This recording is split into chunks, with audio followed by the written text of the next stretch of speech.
नाही, हे बघा, महाराष्ट्रामध्ये आजपर्यंत ज्या ज्या म्हणून लोकांनी राज्यकारभार केला, राजसत्तेमध्ये बसले, त्या लोकांनी या महाराष्ट्रामधल्या अर्ध्याहून जास्त लोकसंख्येला त्यांच्या सामाजिक न्यायाच्या योजनांसाठी 1% पुढं बजेटरी तरतूद केली नाही.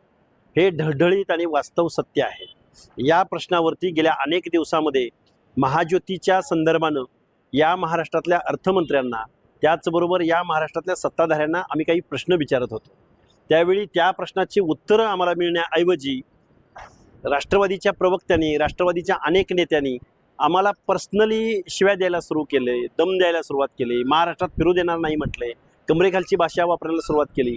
आम्ही मागतोय महाज्योतीला फंड, आम्ही मागतोय महाज्योतीच्या माध्यमातून PhDच्या पोरांना स्टायपंडचा फरक, आम्ही मागतोय आश्रमशाळांना निधी, आम्ही मागतोय OBCच्या लोकांना प्रत्येक जिल्ह्याच्या ठिकाणी किमान एखादं तरी वसतिगृह उभा राहावं, महाज्योतीला कार्यालय मिळावं, त्याचबरोबर अण्णाभाऊ साठे महामंडळाला निधी मिळावा, ओमाजी नाईक महामंडळाला निधी मिळावा, त्याचबरोबर आमचं नाभिक मंडळाचं केशकल्पी महामंडळ आहे, त्याचा अध्यक्ष लवकरात लवकर निवडला जावा, त्याला निधी मिळावा.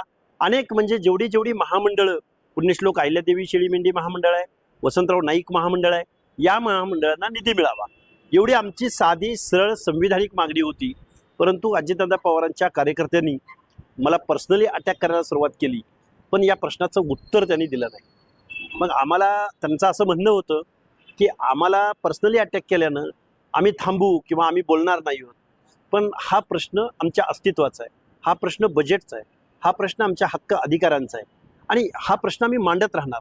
त्यामुळे आम्हाला कोणी टीका केली काय, टिप्पणी केली काय किंवा आम्हाला पर्सनली काही गोष्टी केल्या काय, आम्ही थांबणार नाही आहोत. आम्ही रात्रंदिवस या महाराष्ट्रामध्ये फिरत आहोत. उपमुख्यमंत्री अजितदादा पवार हे सध्या माळेगाव कारखान्याची निवडणूक लढवत आहेत आणि मी चेअरमन होणार असं त्यांनी वक्तव्य केलं आहे. हे बघा, मी गेल्या कित्येक दिवसापासून या महाराष्ट्रातल्या जनतेला सांगत आहे, अजितदादा पवारांना या महाराष्ट्रातल्या सर्वसामान्य माणसांचं, दीनदलितांचं, कष्टकऱ्यांचं, OBCचं, विजयंतीचं काहीही पडलेलं नाही. त्यांना फक्त कारखान्याच्या निवडणुकामध्ये आणि कारखाने ताब्यामध्ये ठेवण्यामध्ये इंटरेस्ट असतो. अजितदादा पवार हे कोऑपरेटिव्ह साखर कारखाना ताब्यात ठेवायचा आणि मग पुढं जाऊन तोच कोऑपरेटिव्ह कारखाना खाजगीकरण करून तो विकत कसा घेता येईल, 500 करोड रुपयाचं ॲसेट असलेला एखादा कारखाना 5-50 कोटी रुपयामध्ये तो टेकओव्हर कसा करता येईल, या दृष्टिकोनातून महाराष्ट्रामध्ये त्यांचं वर्तन आहे आणि हे महाराष्ट्राला माहिती आहे. त्यामुळे सत्तेतून पैसा आणि पैशामधून सत्ता आणि मग कारखानदारांचे नेते, हा माझा आरोप आहे त्यांच्यावरती आणि तो आरोप त्यांनी काल परवा दाखवून दिलेला आहे. हे बघा, पुण्यामध्ये पुण्याचे पालकमंत्री आहेत अजितदादा पवार, तिथं एक पूल वाहून जातो, तिथं अनेकांचा जीव जातो, तिकडं माणसं मेली काय जगली काय याचं त्यांना काही सोयरचुतक नाही. ते मात्र माळेगावला गावोगाव एखाद्या ग्रामपंचायतीचं इलेक्शन असावं अशा पद्धतीचं वर्तन त्यांचं आहे आणि ते निवडणुकीच्या प्रचारामध्ये रम्मान आहेत. एका महाराष्ट्राचा उपमुख्यमंत्री, पुणे जिल्ह्याचा पालकमंत्री, सातत्यानं अर्थमंत्री पदावर बसणारे, सातत्यानं सत्तेमध्ये बसणारे, स्वतःला एक खमक्या नेता म्हणून घेणारे नेते ज्यावेळी कारखान्याच्या निवडणुकीला गावागावामध्ये जाऊन सभा घेतात, त्यावेळी मला खरंच यांचा असली चेहरा वेगळा आहे आणि दाखवायचा चेहरा वेगळा आहे असंच त्यांच्या बाबतीमध्ये म्हणावं लागेल. OBCच्या आरक्षणाच्या अनुषंगानं तुम्ही नांदेडवरून यात्रा काढणार आहात, कधी काढणार आहात आणि काय नेमकं ती यात्रा कशा संदर्भात असणार आहे? हे बघा, ऑगस्ट एंडला या महाराष्ट्रामध्ये पुन्हा एकदा OBC बांधवांना, भटक्या विमुक्त जाती जमातींना, SBC प्रवर्गातल्या बांधवांना आपलं पंचायत राजमधलं आरक्षण टिकवायचं असेल आणि कोण जर घुसखोरी करून जर शासनाला कोण वेठीस धरणार असेल तर तुमचं सुद्धा उपद्रव मूल्य या महाराष्ट्राला दिसलं पाहिजे, तुमची सुद्धा एकी दिसली पाहिजे, तुम्ही सुद्धा हक्क अधिकारासाठी रस्त्यावर उतरू शकता. आणि हा महाराष्ट्र, हा देश, इथं लोकशाही आहे. कोण झुंडशाहीच्या माध्यमातून जर कोणाचे हक्क अधिकार हिसकावून घेणार असेल तर ते हक्क अधिकार वाचवण्यासाठी आम्ही नांदेड ते मुंबई हा लॉंग मार्च काढणार आहोत. त्यामध्ये कुठंही कुणीही शंका घेण्याचं काहीही कारण नाही. हजारोंचा जनसमुदाय त्या लॉंग मार्चमध्ये असणार आहे आणि इथल्या सत्ताधाऱ्यांना आम्ही आमच्या OBCच्या हक्क अधिकार वाचवण्यासंदर्भात निश्चित त्यांना जाब विचारू आणि खूप मोठा लॉंग मार्च या महाराष्ट्रामध्ये आम्ही काढू. माळेगाव साखर कारखान्याच्या निवडणुकीमध्ये आपला पाठिंबा कोणाला असणार? हे बघा, ते लोकलचं इलेक्शन आहे, नक्की कोण कोणाच्या पार्टीत आहे आणि कोण कोणाच्या बाजूला आहे. गेल्या वेळी अजितदादांच्या विरोधात असणारी मंडळी अजितदादांच्या खांद्याला खांदा लावून पॅनलमध्ये आहे किंवा गेल्या वेळी तावरे साहेबांबरोबर असणारी मंडळी आता अजितदादा पवारांच्या बरोबर आहेत. बरं, हे सगळे मिळून विधानसभेला आणि लोकसभेला हे अजितदादा पवार, सुप्रिया सुळे यांनाच मतदान करतात.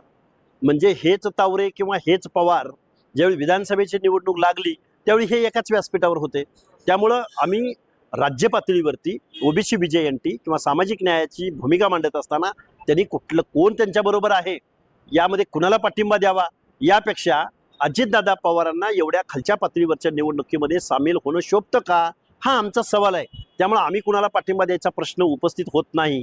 तिथले जे पॅनल आहेत, तिथला जो शेतकरी सभासद आहे तो ठरवेल नक्की कुणाला निवडून द्यायचं ते.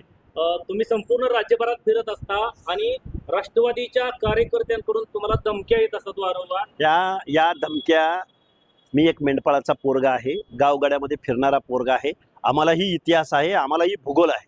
त्यामुळं आम्हाला कुणी धमक्या द्यायच्या भानगडीत पडू नये. तुम्ही फक्त आमच्या केसाला धक्का लावून दाखवा, मग या महाराष्ट्रामधलं वातावरण काय असतं. खूप झालं तुमचं, खूप ऐकून घेतलंय आम्ही. खूप तुमची हुकुमशाही, जुलुमशाही आम्ही आमच्या मागच्या पिढ्यानपिढ्या आमच्या लोकांनी भोगलेली आहे. इथून पुढच्या कालावधीमध्ये आम्ही या लोकशाहीमध्ये वावरत आहोत. इथं कायद्याचं राज्य आहे, इथं लोकशाही आहे. त्यामुळं अशा कोणी धमक्या आम्हाला देऊ नये. अशा धमक्यांना इथून पुढचा आमचा ओबीसी बांधव कधीही भीक घालणार नाही. देश विदेशातील प्रत्येक घडामोडींचे लाईव्ह अपडेट मिळवण्यासाठी आता साम टीव्हीच्या सर्व सोशल मीडिया प्लॅटफॉर्मला लाईक, फॉलो आणि सबस्क्राईब करा. तसंच सर्व नोटिफिकेशनसाठी बेल आयकॉन प्रेस करायला विसरू नका.